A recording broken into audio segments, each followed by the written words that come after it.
Hi everybody, today with Make It with Sheri. In this segment we are going to make some sweet treats again, some frozen sweet treats like last week, but this time it'll be non-dairy.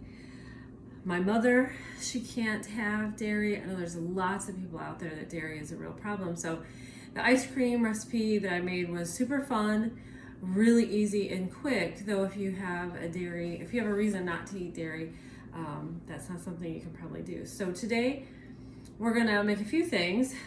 We're gonna start with sorbet, which is super quick and simple. The first one is gonna be a pineapple sorbet, and there's not even any sugar in this. So if I have some other friends who can't have dairy or sugar, and this would be a perfect, really simple, you can do it up yourself, super cheap, right? I think I bought the pineapple last week for like $1.75, and the only other ingredient is water and some lime juice. So, and I bought limes 2 for $1. So this whole thing is going to be really simple. We're also going to do a raspberry lemonade sorbet, and I just happen to have the last of my raspberries from my garden last year still frozen, and so we're just gonna whip these up. My new raspberries are coming on. They're not purple yet, but they're there, and so in just a few weeks I'll be doing stuff with fresh raspberries. So we'll finish these up and make a nice sorbet with them. The first thing we're gonna do is we're going to peel and core this pineapple. Now, my daughter Elise is a chef of sorts. She really loves cooking and food, and she watches lots of videos. She knows how to do things really well. She has lots of expert tips, and she hates the way I do this. Obviously, you have to do this part, but I got this handy little tool a couple years ago in some kind of fundraising school event kind of thing. Like, oh, that might be cute, and it works really well. This will cut it and it'll look like it came out of the can, which is not what I'm going for. What I'm going for is some simplicity, because you can really work at cutting a pineapple and just really struggle. And this just cranks down. So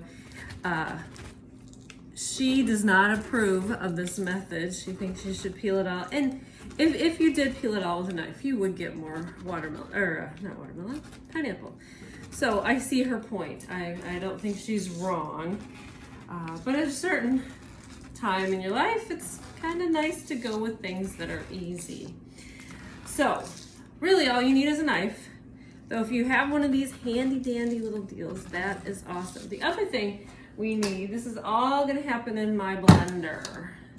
So I saw some recipes where they say to freeze the fruit first.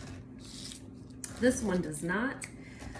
It will all get frozen later, but if you want to eat it right away, freeze your fruit, then you can just blend it and eat it right away. So whichever way you prefer to do that. But you need to make sure that you get rid of that core. That core is very hard, and it's not as sweet. It's just not good to work with when you're actually, oh, and it's kind of stuck. There we go. Here it's coming. Look at that. Perfect. Now I'm just gonna take my knife. It came with this nice little, kind of like an apple core, so that I could, oh, doesn't that look delicious? I tell you, there is nothing like fresh pineapple. Oh, nothing like fresh pineapple. Pour that juice in there. I can tell that there's maybe a little bit more in there I could get. So I'm gonna try to slide it down there again. It's kind of hard to get that back in the core. Maybe I'll cut that out. Maybe I won't worry about it. Maybe I'll then do Elise's method and start cutting it up. That's an option. The other thing I need is just a 1/3 cup of water. And then it asks for 2 teaspoons of lime juice. So I have my lime, and I'm just going to angle this a little bit so you can see. I have a nice little juicer here. It'll keep me from getting the seeds down in there. And it'll strain it, so it'll be more juice than pulp and seeds. It's a handy thing to have. I can say I don't use it all the time. But I used to just kind of press with my hands. Of course, washed hands, clean hands. But boy, if you are squeezing lemons or limes with your bare hands and you have cuts on your hands, little non-noticeable ones, you will notice that. So this is come in handy. It's a nice little tool that I think maybe my mother-in-law gave us. It's nice to have. And this sweet treat comes at the right time. This weekend was warm. Our first kind of feel of, hey, summer really is around the corner, and our air conditioning quit. So we were really, really, really, really warm. Actually had to flee a little bit just to be able to sleep well. So it asks for 2 tablespoons. Just gonna use, we'll measure, well, there's a little spigot here. I could do this easier. 1, 2, oh, it smells so good. And the pineapple is so sweet that this has no extra sugar in it, which if that's something that you have to stay away from, that's perfect. We're gonna get a little closer to the blender. We won't do a whole lot of the blending because it's loud and annoying, but we'll let you see a little bit of it. Okay, we'll be back. And here we have it nice and mixed. Very, let's see, here we go. You can kind of see the consistency. I'm gonna pour it into this container to freeze. You know, that might even just be good enough to drink, but we're going to freeze it so we have a nice sorbet. Next, we're gonna do the raspberry lemonade. So we're gonna have pineapple with a hint of lime, and then raspberry lemonade. The raspberry lemonade one, though, will have sugar in it. Raspberries aren't quite as sweet as pineapple, and of course the lemonade is sour, so that will have sugar. Now that we have our pineapple sorbet in the freezer, we're going to mix up the raspberry lemonade. I said earlier that I grow raspberries, and I pulled out my last bag of raspberries from the freezer. They're asking for 12 ounces, and this is 13, so I think that's perfect. I'll use this up. You can use fresh or frozen, it doesn't matter. I'm gonna just pour these into my mixer blender. Goodness, I am so bad about transposing words. Okay, so that's in there. Then it asks for 2 cups of water. Because these are frozen and there's still some ice in it, I think I'm gonna maybe make that less than 2 cups, maybe 1 3/4 cups, just to counteract the ice that's already in there. So I have my 1 3/4 cups. If you had fresh raspberries, I would use the full 2 cups, but because mine are frozen and there's already some moisture in there, I'm just gonna use a little less than that 2 cup that they asked for. They do ask for 1 3/4 cup sugar. So I said this one, a little less healthy because of the amount of sugar, but we're gonna put a cup of lemon juice in here. So we really need something to, you know, counterbalance that real tartness of the lemon. So again, I'm going to do what I did with the lime. I do have some lemon juice in a little bottle that I can use if I need to. But I think I'm gonna try to get as much out of this fresh lemon as possible. And again, I'm gonna use this same little tool. Now, I would not be opposed to having pulp, the lemon pulp in the sorbet. I think that would be great. Though I don't want the seeds, and there's usually a lot of seeds in the lemon, so I'm gonna do it this way to kind of protect. Now, there are seeds in the raspberry. And when we're done blending this whole thing, I can strain it so those raspberry seeds are no longer in the sorbet. And if I were serving this to maybe my mother-in-law, she's got diverticulitis, and so the tiny seeds can really be a problem for her. So if I was serving it to her, I would do that next step. The seeds aren't gonna hurt you. You can certainly eat raspberry seeds. They're embedded in the berry. So when you're eating a raspberry, you usually get those itty bitty raspberry seeds in as well.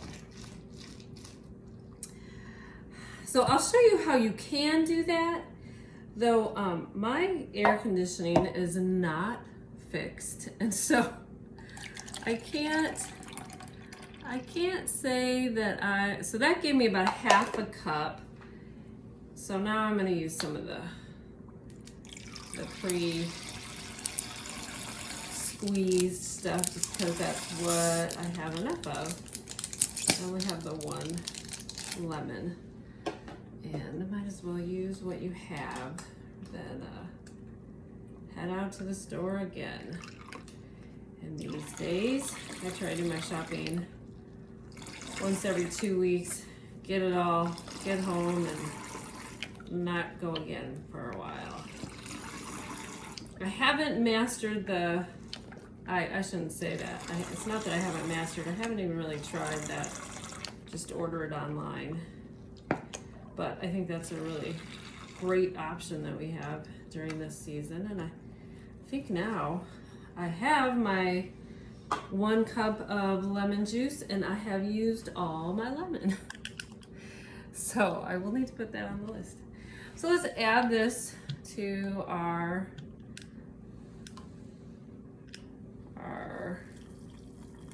mixture. And again, this is going to go on the mixer stand. You can see, oh no you can't. You can see all that sugar. It's kind of laid up in there. And we'll start pulsing it.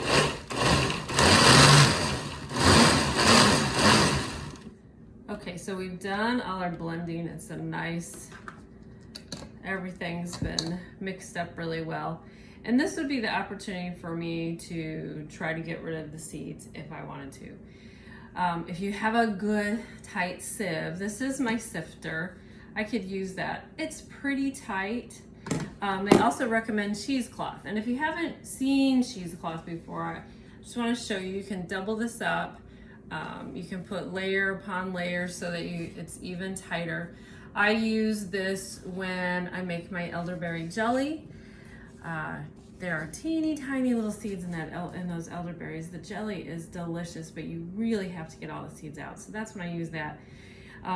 As my air conditioning is not fixed yet, I am going to go the easy route and not really worry about those seeds. I'm just gonna pour it and start freezing it.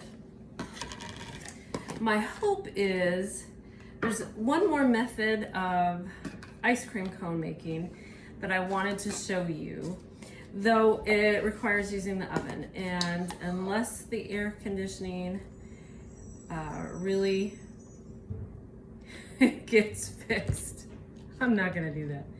It's been really, really, really warm, and we're trying to conserve and create as little heat as possible. So this, whether it's fixed or not, in a few hours, this will be a great, refreshing way to stay cool.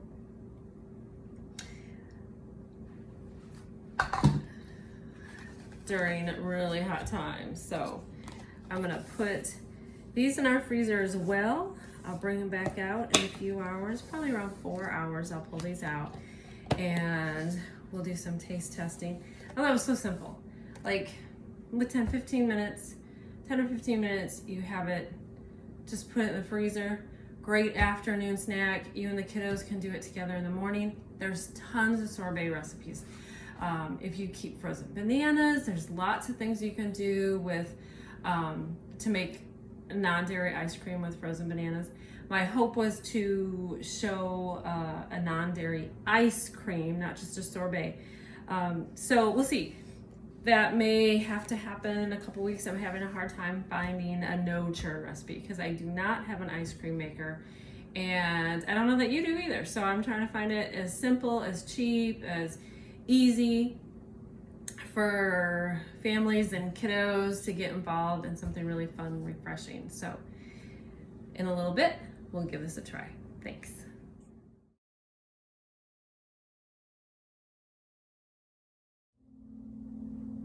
Well, good news, the air conditioning is working. So I have made us some ice cream cones this afternoon.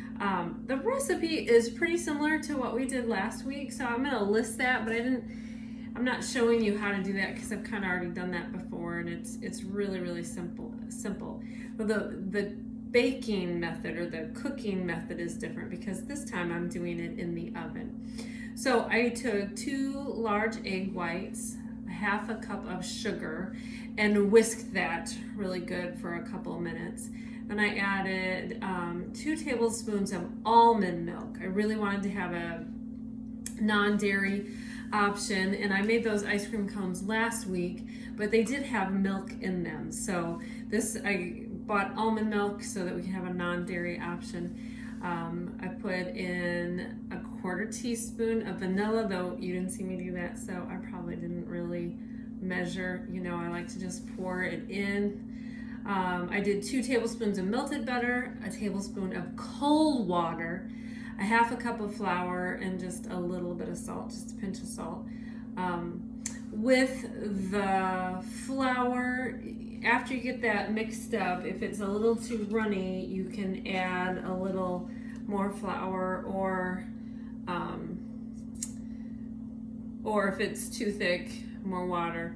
But it needs to be kind of this consistency, and I'm ready to do my last one. I have one in the oven right now, and I'm going to show you when it comes out. So I have this baking mat. I would not do this if I didn't have this baking mat.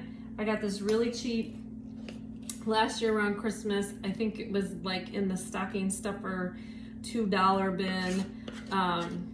I don't necessarily like how it bakes my cookies, but I have it, and so I thought, oh, I'm gonna go ahead and try this. I like this method because I'm putting it on a cool surface and I can get it really spread out the way I want it to be spread, nice and thin, without worrying about the surface actually starting to cook my batter prior to being ready.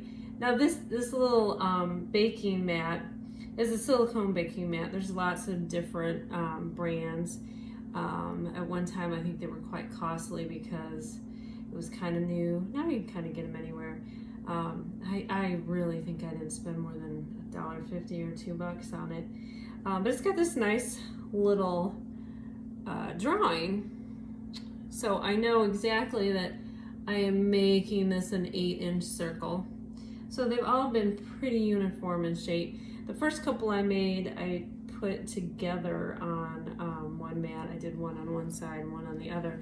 And those are very different size than the others.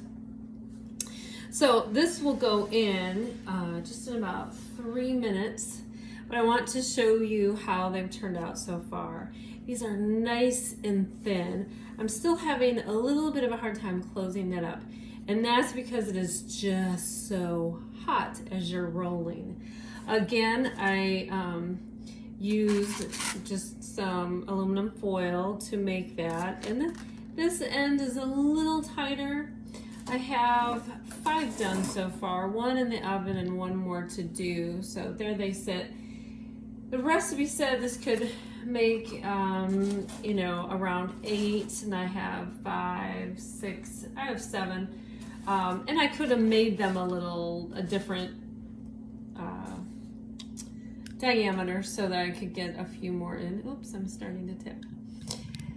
So that's what it took to get into the oven and to really shape that the way I want it to be. And I love that this is a dairy-free option. When I was looking at doing that, I'd forgotten that the last recipe called for milk, and my mom is dairy-free, and I was like, can I just substitute almond milk? It was just a tablespoon, so, no, I'm sorry, that was 2 tablespoons. So we just tried it out, and it looks very similar. It's got a similar consistency, but I really like this because this is a nice, crisp, thin cone, and that's because I'm working with a cool surface. That cool surface, spreading it on, getting it even before it starts to bake. Where in the skillet, I was really struggling with that. It was hard to keep that surface cool enough to spread it the way I wanted to. So this works really well. I want to show you, though I have shown you molding it, since this is a little different batter, I'm going to show you that as that comes out of the oven, and then it will be time to have some sorbet. Okay, it's just come out of the oven. It is so piping hot. So I've gone to putting rubber gloves on, which protects me a little bit, but be careful because, and so this is probably not a kiddo thing. This is probably a mommy and a grown-up thing. This is so nice. It comes right up off that silicone mat. But be careful because you've got those rubber gloves on. You might feel protected and do something silly like, you know, touch the pan. And this is coming out of a 400-degree oven. So please, please be careful. The nice thing about this too is if it starts to harden and you're not able to mold it because it started to harden, you can put it back in the oven for about a minute and let it cool, or excuse me, heat it up again so that it's moldable. I've got it shaped. I'm going to sit it over here on its seam and get rid of this really, really hot pan. All right. We worked very hard today. I say that, but this was all really easy, so maybe we didn't work really hard. I want to show you how the sorbets turned out. So we have our pineapple, with a little bit of lime, and our raspberry lemonade here. We are going to scoop some in a cone. Got a couple containers here to kind of help me out. We'll hold that, and we'll do this recent one here, and then let's scoop. Okay, trying to make it like a round scoop. This is kind of wet, but here's a scoop of the raspberry lemonade. I did have it in the freezer that's out in the garage. It doesn't freeze quite as hard out there. It's not quite as cold, but doesn't that look nice? Oh my goodness. That looks delish. Let's do the same for the pineapple. There's gonna be a little flavoring here of raspberry. And because I have a tiny little hole down that bottom, you know, we're gonna have to eat kind of quickly. A little bit more of that pineapple on the top. And we'll give this a try. don't know about you, but I love the way those look. We've got our raspberry and our pineapple sorbet. So the next step is let's give it a try.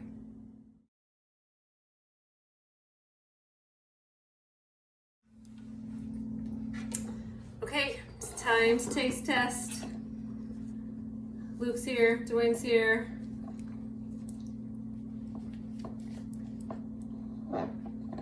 That's really, really, really, really good. You wanna? It's pineapple. It's got that little bit of tartness kick to it. That's good. You might think it's spicy. Spicy? I think it's delicious. Yeah, it's really good. That is really good. Now this had the sugar in it, so the pineapple did not have sugar in it. But it's a great raspberry lemonade. Now, we're gonna have a bite of that cone. It's gonna be nice and crisp.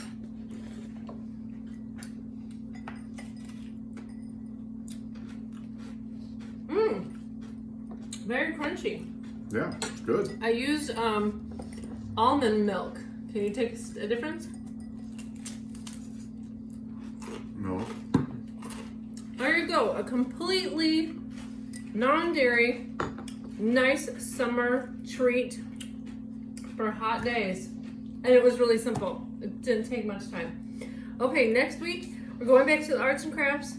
We'll leave the kitchen for a little bit and we will spend our time probably with felt, which is another really, really cheap, inexpensive way to be really creative. So look for that, and I think we'll be doing a lot of things that the kiddos can kind of do on their own or with minimal supervision. This was certainly a family project. Whether they help you cook, whether you do it by yourself, everybody will enjoy eating it in the end. Agreed? Agreed. Thanks for watching.